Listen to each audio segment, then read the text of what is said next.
coming from hip hop culture, which is often presented through a very oversaturated, over-sexualized, over-sensationalized lens, I knew that Black and white treatment would bring it to a warm tone, a more vulnerable, heartfelt tone where, the characters can't hide behind color. You really just are confronted with a realistic human character. So I've been waiting to make this film my whole life, even when I didn't realize it. Hello, and welcome back to The Director's Cut, brought to you by the Directors Guild of America. Today's episode takes us behind the scenes of director Radha Blank's new comedic drama, The 40-Year-Old Version. Ms. Blank also stars in the film as Radha, a down-on-her-luck New York City playwright who is desperate for a breakthrough before 40. After reinventing herself as a rapper, she vacillates between the worlds of hip-hop and theater in order to find her true voice. The 40-Year-Old Version is Ms. Blank's feature directorial debut, and she was recently nominated for the DGA's First Time Feature Film Award for her work.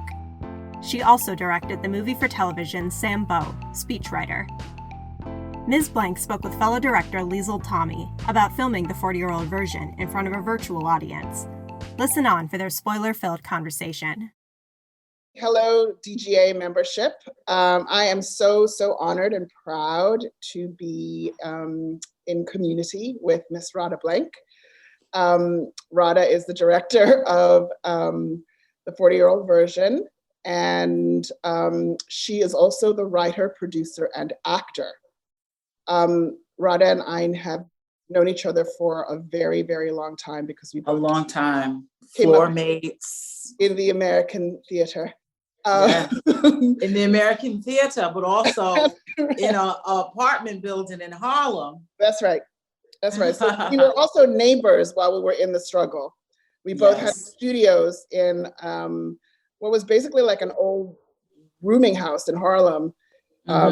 We had studios on the opposite sides of our hallway, and we shared a bathroom. And sure did. The studio that she shot her apartment in her movie is the studio we lived in. Yep. So we have a lot of history. I'm so proud of her. I'm so excited to be in this chair right now on sharing a screen with her. There's so much to talk about. So the first thing I guess I'm gonna ask you is, I'm just gonna dive in. I just finished shooting a movie and I don't know how you wrote, directed, produced, and starred in it, because just directing my movie just about ended my life. So I just need to know how you shifted hats. Were there any times when you were like, why do I have all four hats on? How did you find a way to maintain your authority as a director, also your artistic vision as a writer, and then your vulnerability as an actor on set? Yeah. With a great therapist, Liesl. No, I ask myself that question all the time. I mean, it was not easy, and I'm still recovering, if that makes any sense. Like, we shot this movie in August of 2020 for 20 days, 2019 for 20 days and one pickup day. And I still sometimes feel like I'm not quite back to my mojo. Like, I'm still a little tired. And I'm sure, like, doing a year of promoting the film I never really got a rest in there. But I had to make like some real serious decisions because, I did work on the script for quite a while. So by the time we shot, it was where it was going to be. There weren't going to be any major developments or any new characters introduced. But I found that when I got into the rehearsal process with the actors, like the actual people who would be embodying the characters, things just became sharper, and it felt like, okay, I will use this time to get the script in its best shape so that I can put it down and put it away and allow the other people to kind of take over. So, just a little bit into pre-production, deep into rehearsal is when I was fine-tuning the script so I could put that away. And then I got some really great advice from one of my advisors at Sundance, Clark. I don't want to mess this up. Clark Johnson. who was one of my advisors, who had also directed work that he had acted in. He'd done it in The Wire, but he'd also done it in Homicide: Life on the Street. And he said, do me a favor, when you are in a scene with your scene partner, let the director go. If that's possible, let them go, so that when you're in a scene together, you know, they've just said their line, or you've said a line to them, and then when they speak, your eyes are kind of scrutinizing them, which is not what the character would be doing with their scene partner. So I got little tips here and there about how to like really economize my, like really get clear about my time and the energy in terms of where I would direct it. Ultimately, in the end, I think the dance became between the performer and the director. And because I hired actors I trusted and I had rehearsal time, there was not a lot of conversation about what was happening in the scene while we were doing it, because I had to let go at some point, and I didn't want to tire myself out. The other thing I learned on set while being in the scene is like, I'm going to look at the monitor to see the setup of the scene, to see maybe one version of a playback, and then I'm going to stop, because every time I walk away to the monitor, I was shifting the energy that I was building between me and my scene partner. And so what ended up happening is, when there were moments that I wasn't in anything, oh my God, I was like a little piglet with wings. I was just so happy, because I knew I could completely devote myself to being the eye behind the character and being completely available to the actors should they have any questions or doubts or stuff like that. But it was not easy, Liesl. It was not easy. And can I just say congratulations to us both for like completing our first films this year and not dying. I know. Because what people don't know is that we leaned on each other. I mean, thank goodness for sisterhood and camaraderie. We leaned on each other a lot, because first of all, there are not a lot of people in our position. It's not like there are 50 Black women film directors that we can call on, you know what I mean? And also to be doing it as grown women starting film careers. And so we had it, me, you, Stella, you know, we would lean on each other. Her being the vet, even though she was younger than us, her being the vet in the group, you know, like, congrats to us, because we made it. Major congrats. I mean, I wish that audiences could understand, people watching could understand those lean years in that studio that we went through. The times when we really felt such despair about getting our work seen and done. But, you know, I also just want to, for a minute, talk about, I know Radha as a playwright and performer. So I have seen some of my favorite theatrical productions were Radha's. Seed is a play that she wrote that still haunts me today.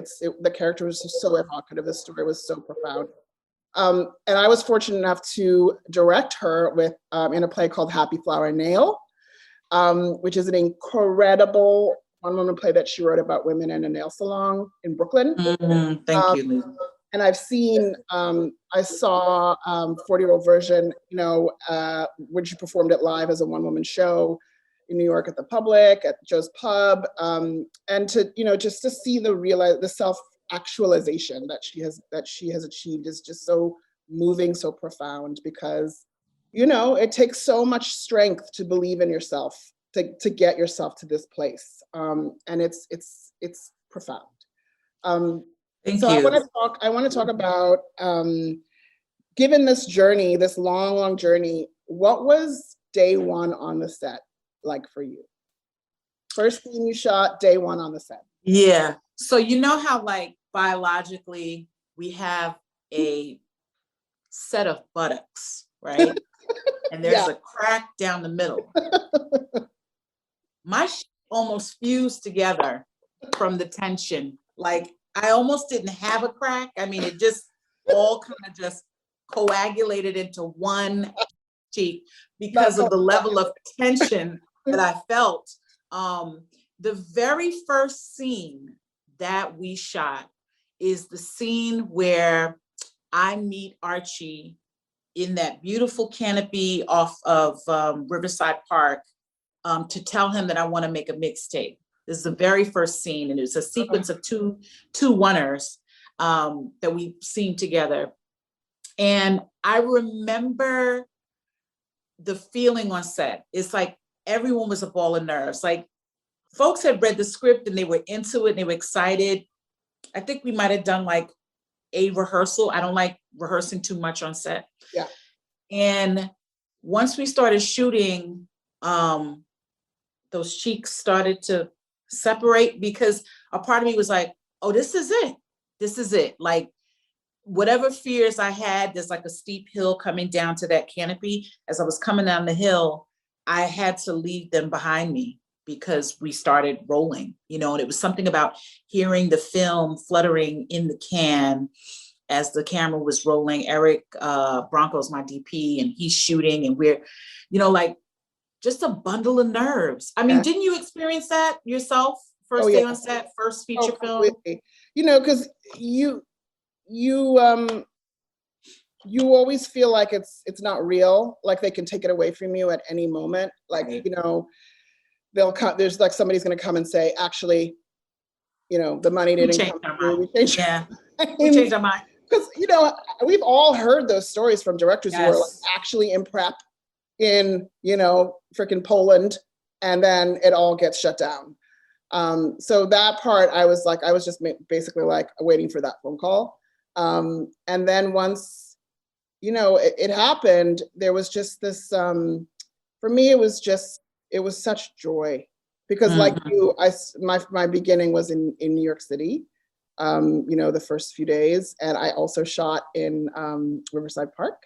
And, you know, when you're just around your place, your world, you know, we've walked, I know that, I mean, Radha has such a fine-tuned aesthetic when it comes to film. I've spent so much time talking to her about film over the years.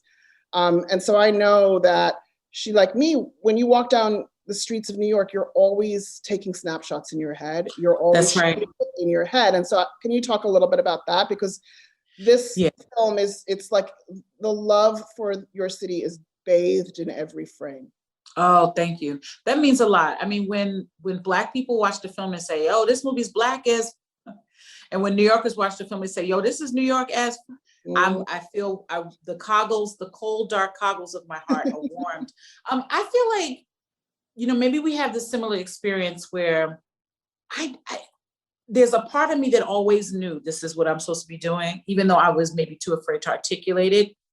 Not because I didn't think I was, you know, capable, but I mean, filmmaking itself is just intimidating. I mean, you can't make film without resources. And, you know, our films are always lacking the resources. And so I think it took me a while to say it, but all along I've been storing things in my head. I've been looking at Cass Safidi's films. I've been studying Bill Gunn and Kathleen Collins and John, you know, Hal Ashby, you know, people who've shot films in New York, just studying and taking it in and kind of placing it in the back of my head for when it would be time. So it was one of those things where even though I didn't go to film school, I was studying film the entire time, both on the writing side and just in terms of the aesthetic. And yeah, I just wanted to make a New York film that felt like, you know, a New York that I belonged in. You know, it's like, I've seen such great New York films. It always felt like the camera needed to angle just a little bit more to the left and open up the frame where we see more people like us in the shot. And so that's what, you know, part of my intention of making this film is to add to that canon, but just, you know, I'm not inventing anything new. People have shot Black and white films on 35mm film in New York hundreds of times. I just think, you know, maybe the nuance is that the camera is aimed in a corner that was neglected or not heightened. And, you know, I was raised by a cinephile on Black and white films. And so it's not foreign for me to do film, you know, make a film in Black and white. I also, you know, coming from hip hop culture, which is often presented through a very oversaturated, over-sexualized, over-sensationalized lens, I knew that Black and white treatment would bring it to a warm tone, a more vulnerable, heartfelt tone where, you know, the characters can't hide behind color. You know, you really just are confronted with a realistic human character.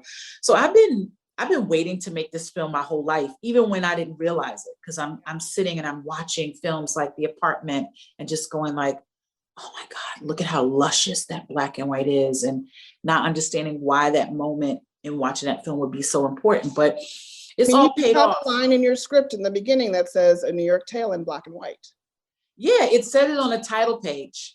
It said it on the title page. And sometimes I wasn't sure if I was saying that to remind myself, like, no matter what people tell you, remember what it is you intended, or if it was for the reader, like just to set them up in terms of the palette. Because in the process of making the film, there were people who, you know, there were just a lot of variables that made this high risk, right? Nobody knows who the hell I am. They haven't seen me act. They haven't really seen me direct any large body of work.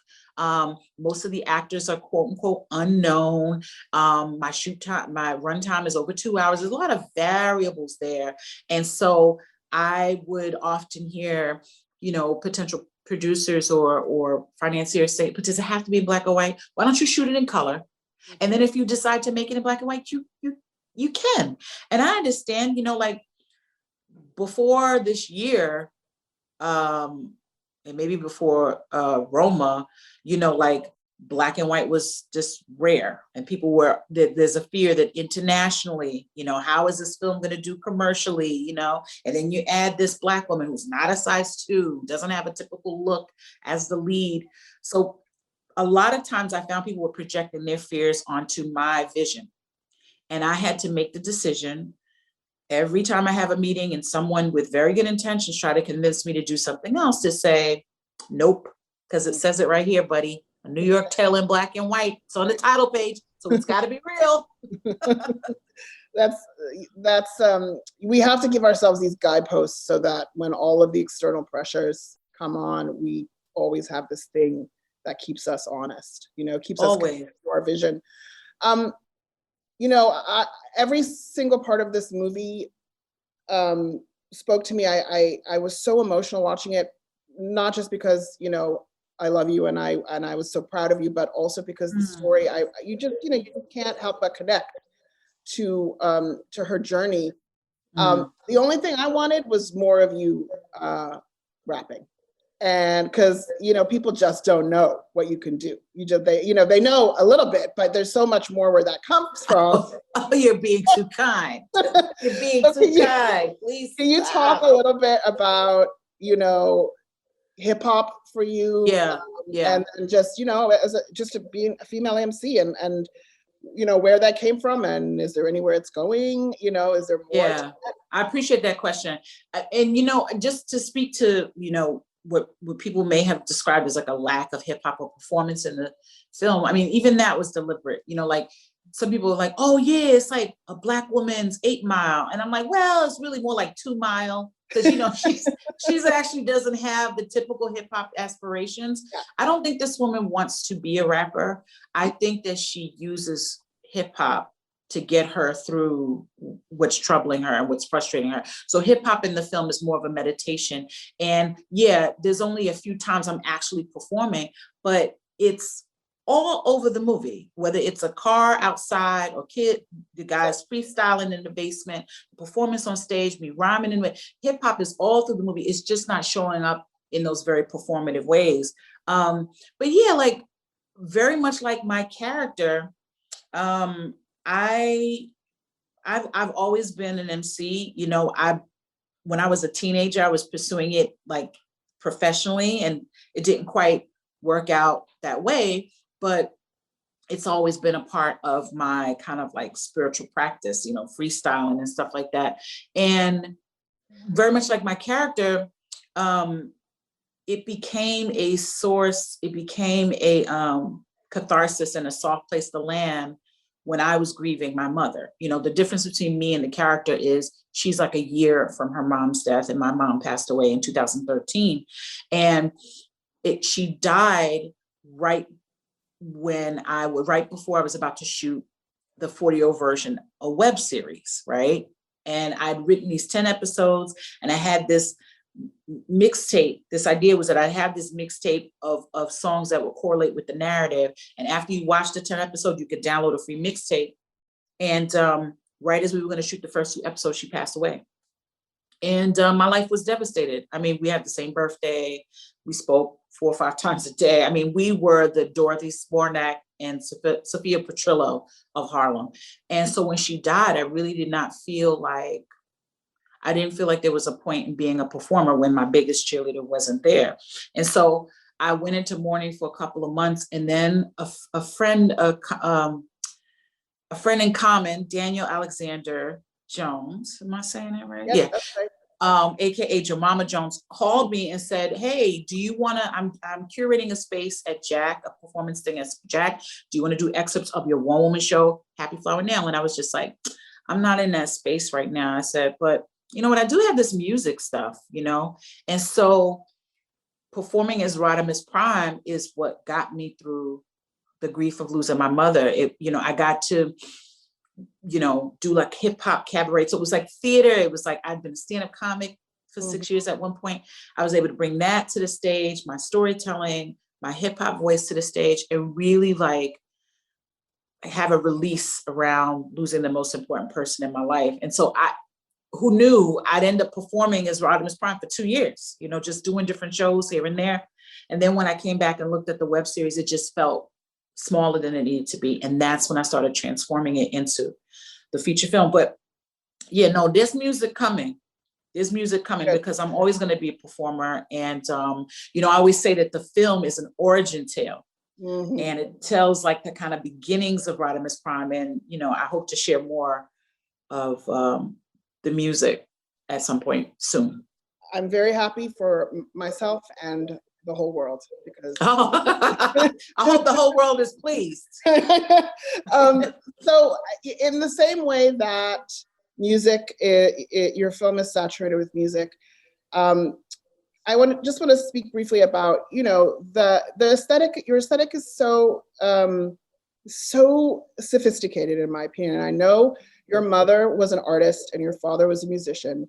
So you are a person that was saturated in art and aesthetic your whole life. And so it's almost like inevitable that you would be here. Yeah, I ran from it because, just like my character says when Dee, portrayed so lovely by Oswin Benjamin, says, oh, it must have been cool to have, artists with parents. And I was like, yeah, it's cool. But, there was government cheese and powdered milk and, and that was very much a part of my existence. And, now I look back and I realize that that's real character building, right? That kind of adversity to be the child of starving artists. At the time, I was very embarrassed by it. And so when it was time to go to high school, I went to a business high school because I was like, I'm not going to be like these starving artists. Mind you, I was in every talent show. I was in every like film class, blah, blah, blah, blah, blah. But the film in many ways is paying homage to them and that generation of Black artists who ended up raising a generation of Black artists in New York. And now I wear it with a badge of honor. What has been part of my struggle actually though is like the struggle of identity, because I've been the child of starving artists or struggling artists for so long. And then as a young artist, I was a starving and struggling artist. And now I'm saying this to you from a home that I own. You know what I mean? And that's a blessing that my time as a TV writer and, doing different things and commissioned, whatever, allowed me to afford a home I can afford and be comfortable in, especially in this pandemic. It's a safe space to be. But, so much of my identity was that struggle. Yeah. And a lot of times that adversity is what fed the storytelling. And so I think I went through a little identity crisis where it's like, what is my storytelling, you know, when that part of my identity has slowly kind of faded away. And the other part of I think the identity crisis was having these opportunities. For a second, I felt separate from my family. I felt like different and I definitely felt survivor's remorse, but I definitely felt the guilt of like surpassing them, you know, just in terms of success and just where I am financially, you know. But I know that this was my parents' dream, is that I would surpass them as an artist, that I could support myself. You know, I could have an apartment in New York and a home in Baltimore. That's what they wanted. And so I am, you know, I'm slowly sloughing off that struggling artist thing. But the beauty of it is that it gave me a story to tell, and it gives me an opportunity to shine a light on that generation, like all my aunties and uncles, you know, Jerry Eastman, Art Lewis, all these jazz musicians, Charlotte Ka. I mean, just all of these amazing artists that I was raised around who struggled so that we could be here in this moment. Because when I say we, I mean all of the young people I was raised with. This is our moment. Yes. But there's a moment in the film that is, you know, I have so many favorite moments, but the one I think that means the most to me is when I'm walking back to my mother's apartment. And I walk in the door and the music you hear is my father's jazz from his melodic quartet album. And I walk in further and there's my mother's artwork on the walls, and that's my brother. And so the film for me will always be this archive of like the Blank legacy. And I feel like it's probably my proudest moment to be able to archive my family as artists. It's profound. It's a privilege, you know, that to witness it, but also I know you must feel so privileged that you got to do that. So privileged. I get very emotional when I watch that scene because I'm like, oh my God, they're in the room with me. You know, like my parents are physically have passed on, but it has actually turned me into more of a spiritual person because I refuse to believe that my relationship is over with them. And I'll always, no matter what I do next, we'll always have this thing together. But you know what I think is interesting, and that I wanted to talk to you about real quick is, you know, the second film. Mary Haram, who is like my big sis in cinema, we were having a great conversation for Filmmaker Magazine, actually, and she said, "It's the second film, Radha. It's the second film." And at first I was like, what are you talking about? But it makes sense that is when you really become a director, because so much about that first film is about like, I don't know, throwing caution to the wind and, it's so true. It's an explosion of expression, right? It's like a lifetime's worth of images, of point of view, of aesthetic. And yes, it just explodes. It explodes. It's the ultimate catharsis as an artist. Like you've been waiting. I mean, and I'm making my first film in my 40s, waiting my entire life to say this thing. Now what? I know. And so also, you feel like you used all your best. Right. I don't know. I mean, there are 5-year-olds in the audience. So, like, you used all your best stuff, all the things that you've been meditating on for so long. And so then what do you put in the second one? Well, what I thought was interesting is that she said that is what really, that's when your filmmaking career begins. And I know it's true for me because I will be stepping away from my personal story. I also don't plan on being in my films again. I mean, I just have too much respect for actors.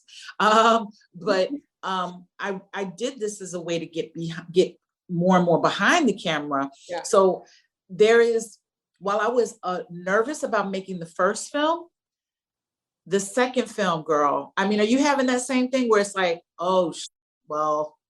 No, I mean, especially when, you know, you and I are fortunate in that we love our movies. Yeah. You know, we you know how people always say, like, you never stop, you abandon. We stopped. We were both like, that's it. I'm done. Yeah. We're good. Yeah. You know what I mean? We were happy. So then, you know, what comes next? I'm excited for both of us to see what comes next. Yeah. I want to talk a little bit about casting, because both of us used a lot of our favorite theater actors in our film as well. And you know, can you talk a little bit about how you made some of your casting decisions? Yeah, I mean, so you look at, I'll just talk about for now my two leading men, right? Oswin Benjamin, who plays Dee, my producer / lover, and then Peter Kim, who plays Archie, who is my agent / best friend. Peter is someone I've known for a number of years as a theater actor. And I feel like I got acquainted with him maybe 10 years ago, where he became a dramaturg on 2 plays I was working on, where I just wanted to be, I had Korean characters and I wanted some very authentic, you know, an authentic, you know, voice in there to challenge me around the representation. And he had such a level of honesty that I was just like, this doesn't happen all the time where people are this honest with me. Archie was initially written as a 20-something-year-old skinny white guy, you know, and so that the tension between us would be more generational. You know, like I'm turning 40, he's 22, and he's telling me what I should be doing in my career. After this experience with Peter Kim, I was like, why isn't he Archie? Yeah. So I actually rewrote the character to make him someone who I'd known for many years, but we had grown into different places. And even though he was my rep in the film, you know, there was this tension around our friendship and success, right? And so I was lucky enough to work with Peter at the Sundance Director's Lab in 2017. And it just was very clear that it was his part. So that part was cast. With Oswin, initially Oswin is a rapper by trade, an amazingly talented rapper. I had another rapper in mind for the role who had to go off on a tour. But the reason I think I wanted a rapper is because when it came to this acting thing, we'd be equally yoked. You know what I mean? Like, there's a talent there, raw talent, but not any training. And so when this first person fell out, I went online and I literally went to the Google search engine and I typed in New York rappers. And like 100,000 people who had already known had come up. Yep. And so I kind of was stalking them. And then he popped up and I was like, oh my God. And so those were 2 people that I kind of focused on or brought to the table. And then all of these other amazing talents, although Imani Lewis, who plays Elaine, I saw her in Rashad Ernesto Green's movie, Immature, and I just stalked her after the screening. I was like, I want you to audition for the movie. But everybody else who came to the table, Jessica Daniels, you know, she's an amazing casting director, who is from New York native. So she knew, we had this conversation about like, Jessica, I can't do my city dirty. Like, it has to feel like a real New York film, because how many times have you seen films that were set in New York and either the background casting was sparse, or there were people in there who were more like caricatures of New Yorkers, you know? And because she's from New York and had cast a bunch of films, Miseducation of Cameron Post, she did Tyresha Poe's film, Selah in the Space.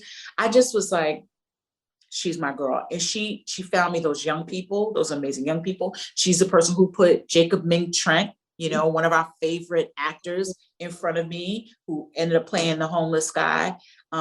She's the person who suggested Reed Birney. She was like, I think for the producer, you might want to do a little bit of stunt, you know, put a star in there. And I was like, I don't know.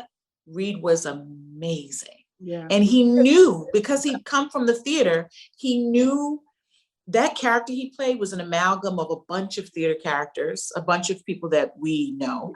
He knew those people, and he had been in so we built that character together. Like, he knew exactly, you know, what the send up was. And it just ended up being like what I feel is like a real reflection of the different energies and voices in the city. At one point, one of a potential producer that I was working with was concerned about the length of the film and all stuff.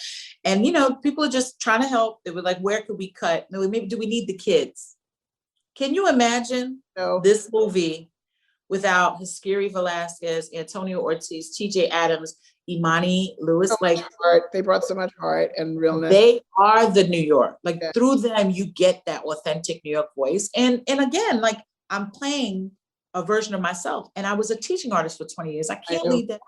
Yeah. So but the process of casting this film and also acting in it gave me such a profound, even deeper respect for actors and what they do. I started calling them my co-authors because I realized like, I think we take for granted what it is for someone, the right person to walk in the room and you see them and they read the lines and it's almost like the script just melts away and the world is there. And so I want to become a better director for actors, and making actors feel like you're a filmmaker too. Like we wouldn't be here if we didn't have the people to, you know what I mean? It's so true. I want to say one thing, because having been an actor, what you say about, when you hear them, when you hear the right actors inhabit your language, inhabit the character, the script melts away. But I want to say, as a former actor, the script can't melt away. You can't inhabit that language if the writing isn't there to begin with. Don't shortchange yourself in terms of like the brilliance and the specificity of the script and of the characters that you wrote, because that's how come actors can inhabit and make you go, oh my God, that's it. So be aware. Yeah, no, and I to speak to that, sometimes I really do. Listen, the film is getting a lot of love. Looks like the critics love it. Yep. Most importantly, the people love it. Mm-hmm. I do wish the actors in this movie got more shine. And the reason I say that is, I think people think, now mind you, there are 3 people who talk to camera as the kind of the gospel choir of New York. Those are real people. Mm-hmm. Everyone else is playing a role. And, someone like Oswin never acted a day in his life. The first time he ever read any dramatic dialogue was in my audition for my movie. I wish people knew what a talent he was. Like, they know. After seeing this movie, they have to know. But what I want them to know is like, he invented that character. We created that together. He's not aloof. He is, sorry, Oswin, he's a goofball. He's the one on set making all the jokes and talking and blah, blah, blah. And every once in a while I have to look at him like, come on.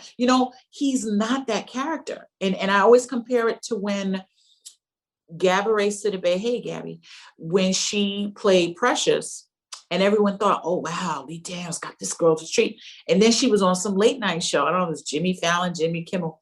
And she started talking as herself. And people were like, we thought this girl was, and she's talking and, she's from New York, but she kind of talks like this. She talks really fast and blah, blah, blah. She's talking about all her crushes. She was not Precious at all. And so that's my only like little what you're talking about. What you're talking about is something that I feel like we are constantly going to have to be highlighting. So for example, the actors in Straight Outta Compton. Right. I felt like there's some of those people should have gotten so much shine, but because of Hawkins, because of racism, there is this assumption that when, Black people are playing, are keeping it real on screen, that that just must be who they are. And it's just a talent. It's not a skill. Corey has an MFA. He's a Juilliard, deeply trained actor, Shakespearean actor. Right. The reason that you believe them is because they are good actors, not because we just, Black people only know how to bring people off the street, in front of the camera. So I completely hear what you're saying, because I feel like it's not part of our life's work as directors to keep on highlighting that we actually have craft. Everything we do is not just some sort of instinct, some kind of primal, ritualistic instinct that we're doing in front of the camera. It's craft. It's a passion that has been part of our life. Aesthetic is something that we care about. It's all over your film.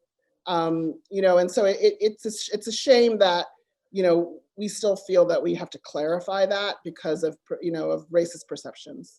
I mean, I was there with Eric Bronco, like for hours each night, going over the shot list and really like getting clear about like, him helping me find the language to describe exactly what I want for the aesthetic. Like, there's a lot of work. It wasn't just like, okay, 5, 3, 2, go.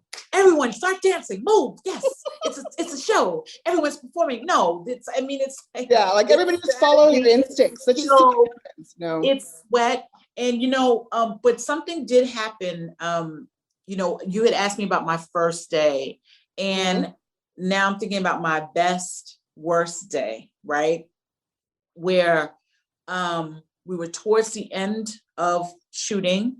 Is the scene when Dee and I are outside of the bodega, and there was a miscommunication about permits, and I had a really clear picture of how I wanted the final shot to look, and because we didn't have the permits that we needed, we had to kind of just work around, and I was not in a good mood.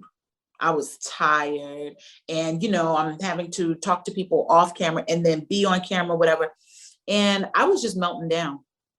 And so I remember we probably went over that night, which I could still see my producers like,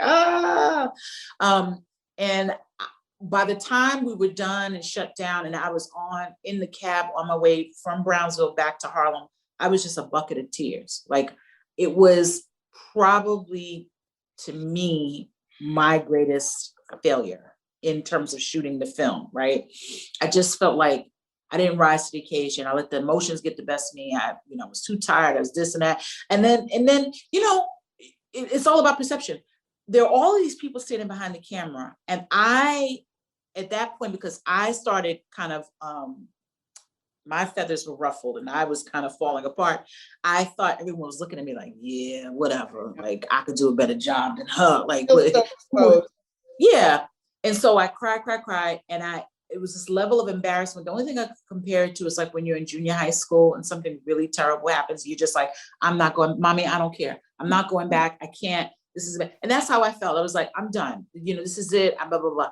But then this weird thing happened where I woke up the next day and I was like, I don't care. I'm going back to set, because the film at that point was more important than my feelings and more important than my embarrassment. And that's when I knew I was a filmmaker, because I had faced what I felt was my greatest failure in front of everybody. And there was a part of me that the next day didn't give a, you know what I mean? I was like, I got to make this film. And so, I think filmmaking is, to me, about the skill, like, talent. Yeah. Okay. It's talent, but it's the skill. It's the strategy, but when that adversity shows up, you still being able to move forward in spite of your ego being bruised or you looking a certain way. And that was when I was like, and I had already shot 15, 16 days at that point, of a 20-day shoot.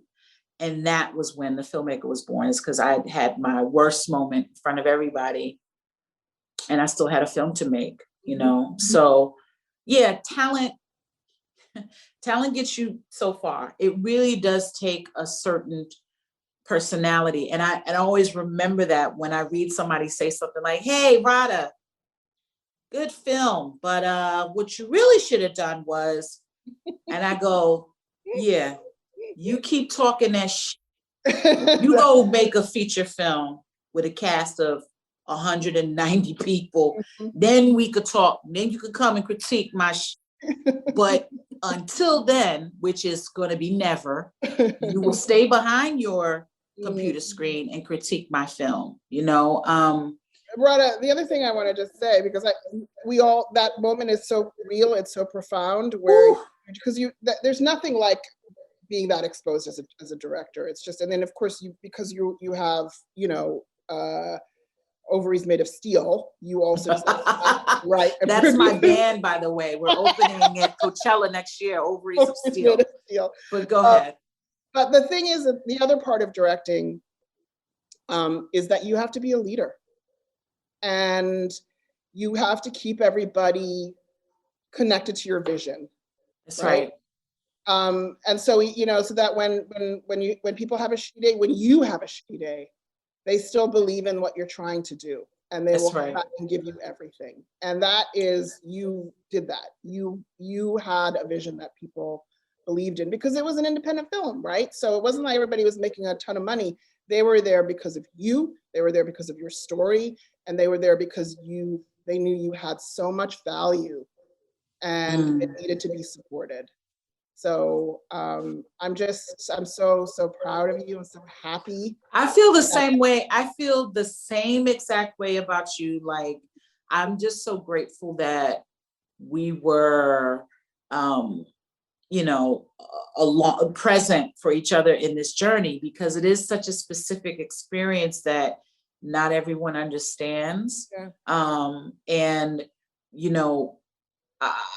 I think that there's a little luster on me right now, but at the end of the day, there is work. It is work that I'm doing. It is work that you're doing. Like, when I think about, I'm glad you're done with the film so I can say this, but when I think about the amount of balls, I'm just gonna say it takes to lead a story about one of our most important cultural icons, Aretha Franklin, I'm just in awe of you. It's not something I wouldn't have even look. If someone, hey, Roddy, I know, I can't look because it's Aretha.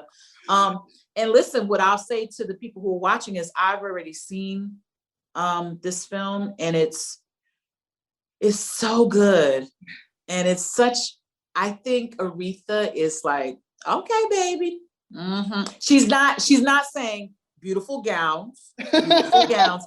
She is, I really feel like you honored her as the icon and the ancestor that she is. I'm so proud of you. And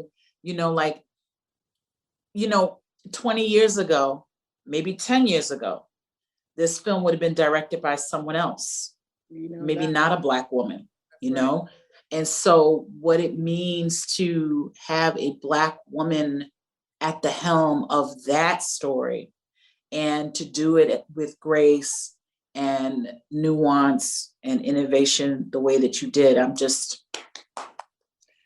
very proud of you. And I can't wait for people to see this movie and see these performances. Marlon, oh, girl. No. So anybody who doesn't know Radha, this is right here, this generosity, this is her moment, her DJ panel, and she's given the last minutes over. No, because who am I without my community? I know. And who without my community of Black women? Like I always say, hashtag trust Black women. Mm-hmm. And as I say it, whatever. Really quickly, I have to shout out Lena Waithe, who the reason she was the right producers for me is because maybe she sees me in herself, and where this Black woman who's never directed or acted in a feature film before, that's a high risk for other people. For her, it was a no-brainer. You know what I mean? So it's like, we definitely, at the end of the day, there's nothing like the support of another Black woman. And, you really were a beacon for me. I remember, I think we talked like somewhere afterwards, and I really felt like, and this is not to belittle the mothers of America, but I really did feel like a 400-pound baby had come out of my body, and I could not move. I could not physically move. And you had not yet had that experience, but you as a theater director, you know what I mean? It's this idea of like handing your whole body over. Like you knew what that feeling was like, but you also knew what it was like to make work as a Black woman. It's such a specific experience. And so I'm standing here, but it's you standing here, right? And it's Lena standing here. Like, we are each other's mirror. And I would not be here if it weren't for Black women. So I'm gonna champion my sisters till the end of time. Because like I said, 10 years ago, it'd been somebody else directing this movie about our Queen Aretha. Yeah, Which now I think maybe there's a precedent being set. Like, please don't pick up the life story of our Black icons and not consider us in the storytelling. That's right. We deserve to be there. And I also feel like this, what 40-year-old version did, and its success, one more time, lets the powers that be know that our stories have universal appeal in their specificity, and that we have value. You know, that there's so much that we have to offer in terms of storytelling. And we're worth the risk. We're absolutely worth the risk. I think people are so nervous about the variables, and, you know, like, I think it's why certain celebrities with certain Instagram numbers, you know, it's like, well, they already have a built-in audience. What is it going to take to cultivate the audience? Well, if you invest the time in the creative and then put a little something behind getting the word out, that audience is going to come. This is a year. My movie came out in October on Netflix, premiered at Sundance in June of 2020, and we're still talking about it. Mm-hmm. I think that has a lot to do with the people, like the audience. They keep bringing it up and they keep it alive. Right. They're like, what about our Black and white film? What about 40-year-old version? You know, in terms of that conversation, or Black women leads, or women who are of a certain age, behind the camera, in front of the camera. And so it's just been a really great moment. And I hope that more and more people are inspired to tell their own stories or dust off that passion. You know, like, I think that the both of us are testament to, like, having a certain career path and making a pivot. You know, it's not to say that because you were such a dynamic theater director that you're necessarily going to, you know, thrive as a filmmaker. But, you know, it's like, just when I think, oh, well, Liesl, you know, she's mastered directing theater and she's blah, blah, blah. I see your work as a filmmaker, and I was like, wow, this is what you were supposed to evolve into. So and same with you as a playwright into a film, a screenwriter, and a television writer for a while, absolutely proven yourself in that field. We are actually a little past time, but okay. I know, right? We could do this all night long. Girl, child. But I just want to wrap up by one more time just saying that your film is a gift to all of us. The intensity of response from all over the world speaks to your value, to your, you know, the heart. I think the thing is about you, Radha, that no one can deny is how much heart you have. And it's all over your film. The love that you have for your people, for your family. There's so much legacy in that movie that is inspiring to all of us, because we all pray and hope that the line that we come from will somehow not be forgotten. And you made a film where it will stay alive forever. So. Oh, thank you. That means so much to me. Thank you, Liesl, for being a part of this conversation. Like, you know, I'm kind of winding down on the talking tour, and this is like a wonderful final stop to make. I want to thank you. I want to thank the DGA. It meant so much to get that card in 2019, to be a DGA member. It means so much to as a rites of passage, and to be a part of this community. So thank you to the DGA and all the filmmakers out there. Like, you know, it's high time to tell the stories. We need story now more than ever, you know? And so thanks for having me. Thanks for having Radha. Everyone stay safe. Good night. Love you, Liesl. Thanks for listening to another DGA Q&A. If you'd like to hear more, The Director's Cut is available wherever you listen to podcasts. Stay tuned in the coming weeks as we bring you discussions of films from Tara Mealy, Gerard Bush and Christopher Renz, and Nate Parker. And be sure to subscribe, rate, and review. We'd love to hear your feedback, and you can help fellow film buffs find the show. Thanks again for listening, and we'll see you next time. This podcast is produced by the Directors Guild of America.